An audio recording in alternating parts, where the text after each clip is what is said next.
Al inicio de este curso abordamos el tema de la realidad ambiental que enfrentamos y concluimos que las problemáticas con el agua, la biodiversidad, la energía, el calentamiento global y los residuos son el resultado en gran medida de la actividad humana.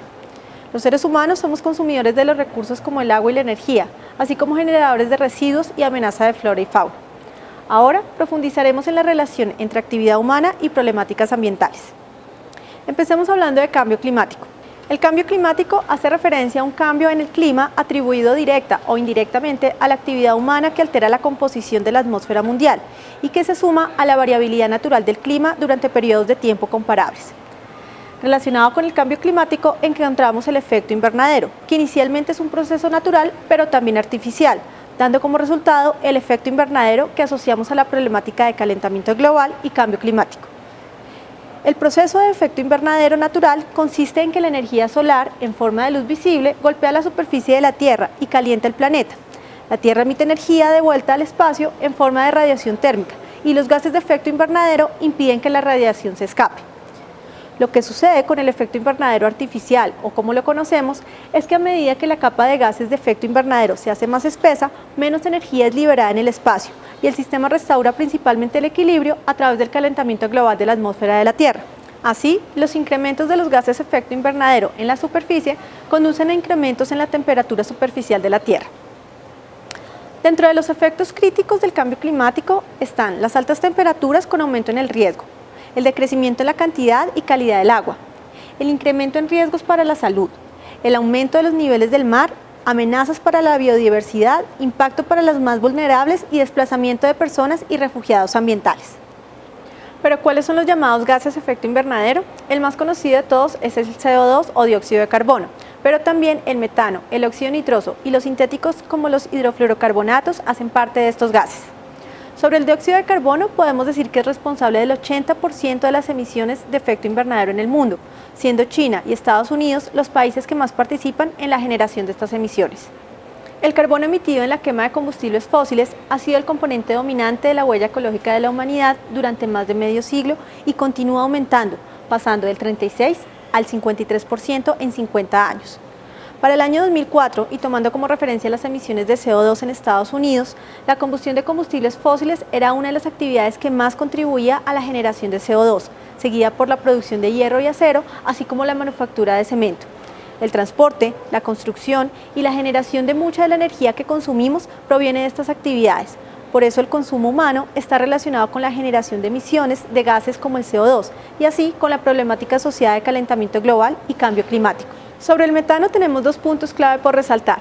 Es 20 veces más efectivo que el CO2 en la captura de temperatura en la atmósfera y de las actividades que más contribuyen a sus emisiones están los vertederos o rellenos sanitarios que albergan toneladas de desperdicios. Por eso, cada vez que hacemos una mala disposición de residuos y permitimos que vayan a los rellenos sanitarios, estamos contribuyendo a la generación de emisiones de metano, contribuyendo al mismo tiempo a la problemática de calentamiento global. Finalmente, sobre los clorofluorocarbonos, pueden llegar a ser más potentes que el CO2 en términos de calentamiento atmosférico. La sustitución de sustancias que deterioran la capa de ozono es la actividad más responsable de su generación. Los CFC es el nombre genérico que se ha dado a un grupo de compuestos que contienen cloro, flúor y carbono y que son utilizados como agentes que producen frío y como gases propulsores en los aerosoles. Los CFC se emplean en diversas aplicaciones, principalmente en la industria de la refrigeración y de propelentes de aerosoles. Varias actividades de consumo humano guardan relación con este tipo de gases. La refrigeración para hogares y automóviles, así como aquellas que vinculan productos en aerosol, son muestra de ello. Ahora hablemos de la huella que el consumo humano deja en el planeta. La huella ecológica mide el número de hectáreas de tierra y de agua que necesita tener el planeta para que todos nosotros podamos tener todo lo que consumimos y para absorber los desechos que producimos. Es un sistema de medición que indica los recursos naturales de la tierra que necesitamos para sostener nuestro estilo de vida normal. Cada acción que hacemos, los seres humanos, por pequeña que sea, requiere varios elementos que nos da el planeta. Lo que consumimos y producimos proviene de los recursos renovables y no renovables del planeta, y lo que desechamos también vuelve a él. Todos los bienes que nos ofrece el planeta tienen un efecto, mayor o menor, sobre algún tipo de ecosistema, y ahí es donde está la huella que dejamos. Desafortunadamente, la huella que estamos dejando es negativa. deforestación, contaminación, calentamiento global, especies amenazadas, entre otros, son algunos rastros de la huella que estamos dejando en el planeta.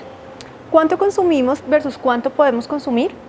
Para responder a esta pregunta, reflexionemos un poco sobre nuestro consumo. Los alimentos que comemos, la ropa, la cantidad de energía que consumimos en la casa o en la oficina, o la frecuencia con la que usamos el carro, todo esto tiene un efecto sobre el planeta, ya que cada una de estas acciones provienen de los recursos de la tierra, los bosques, el mar, los cultivos, entre otros, y al usarlos los estamos gastando. El problema está cuando los utilizamos y no los renovamos. Según el más reciente informe de la WWF, el informe Planeta Vivo 2014, necesitamos 1.5 planetas para satisfacer nuestras necesidades actuales. Así nos estamos comiendo nuestro capital natural para las futuras generaciones. Las consecuencias son una reducción de la cantidad de recursos y la acumulación de desechos a tasas mayores que las que se pueden absorber o reciclar. De ahí las crecientes concentraciones de carbono en la atmósfera que mencionábamos anteriormente. Aterricemos un poco más la relación entre consumo humano y problemáticas ambientales a través de los tipos de huella. La huella de alojamiento, que se refiere a la que mide el efecto que tiene sobre el planeta la modificación de los ecosistemas cuando se crean pueblos o se construyen ciudades. La huella de bienes y servicios, es la huella que dejamos al consumir los bienes y servicios que salen de la materia prima de la tierra. Por ejemplo, la madera y el papel que usamos en nuestras actividades diarias provienen de bosques de distintos lugares del planeta. De igual manera, la ropa que utilizamos viene de tierras dedicadas a la agricultura extensiva en algodón, y así con otros bienes y servicios usados en nuestra vida diaria. La huella de alimentación se refiere a nuestros hábitos alimenticios, que dejan también una huella en el planeta.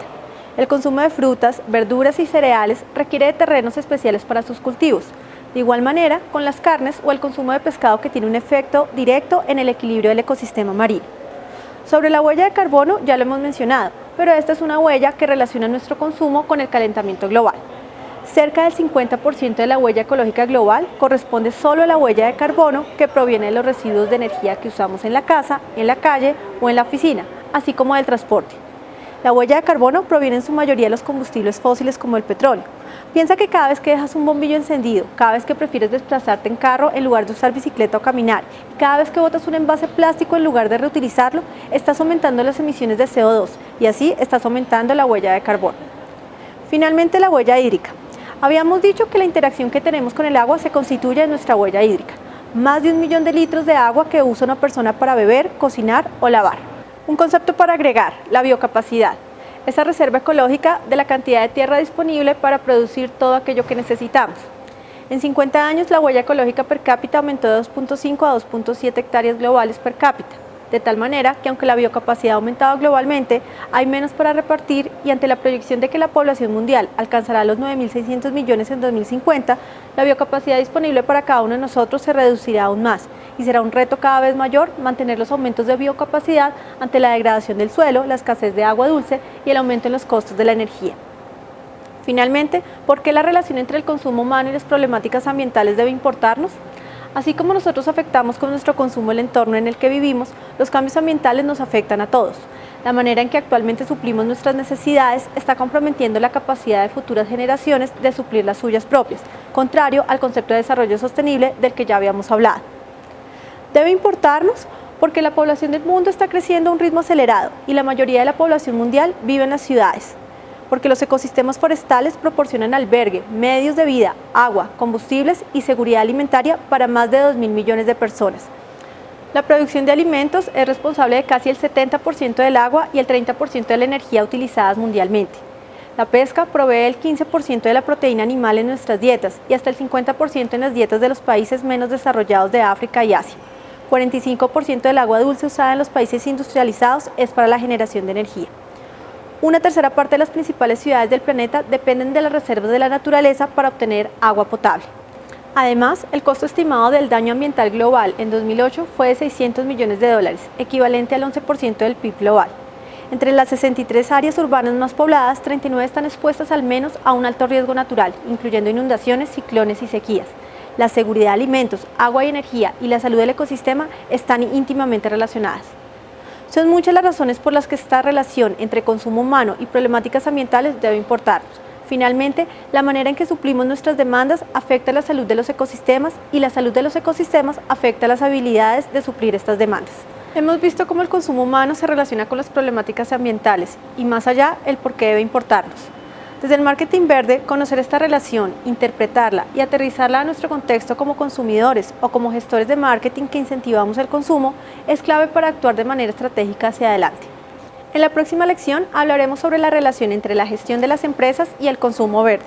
Si estás del lado de las empresas que generan propuestas de valor a través de productos y servicios, no te pierdas esta lección, que seguro te guiará en el proceso para emprender y desarrollar iniciativas más verdes.